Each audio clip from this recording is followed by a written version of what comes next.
మన ఫ్యామిలీ అందరికీ good morning. ఈ వీడియో తీసినప్పటికి టైం అయితే 9 అయింది. ఈరోజు టిఫిన్ ఏమో ఇడ్లీ. మీరందరూ కాఫీలు తాగారా, టీలు తాగారా, టిఫిన్లు చేశారా?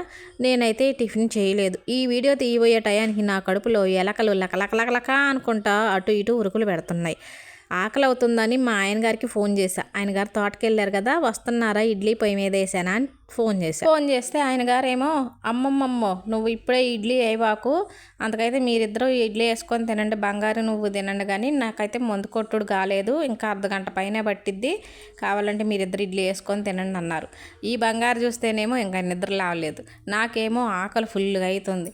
ఏం చెయ్యను ఇక, నా ఒక్కదాని కోసం ఇడ్లీ ఏం వేసుకున్నాను. అదే దోశ అయితే ఒక్కళ్ళు వేసుకోవచ్చు, కానీ ఇడ్లీ ఎలా? వాళ్ళకేమో ఆకలి తక్కువ, నాకేమో ఆకలి ఎక్కువ. వాళ్ళు ఏ టయానికైనా తింటారు, కానీ నాకు టయానికి కడుపులో పడాలి. చాలా మంది కామెంట్ పెడుతున్నారు బంగారుకి జ్వరం తగ్గిందని. జ్వరం అయితే తగ్గింది, లైట్గా టైఫాయిడ్ ఉందన్నారు.